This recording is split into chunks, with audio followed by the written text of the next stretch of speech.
Have you planned how your assets will be protected for your loved ones?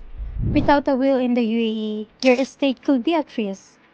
Why do you need a will in the UAE? Protect what matters most. Ensure your assets go to your family. Avoid legal complications and delays. Secure business and property ownership. Appoint guardians for your children. At NAM Accountants, we provide expert will drafting and advisory services, ensuring your wishes are legally protected. Types of wills we assist with: UAE Courts Will, cover local assets; DIFC wills, secure international assets; guardianship wills, protect your children. Your peace of mind is our priority. Let's secure your legacy before it's too late.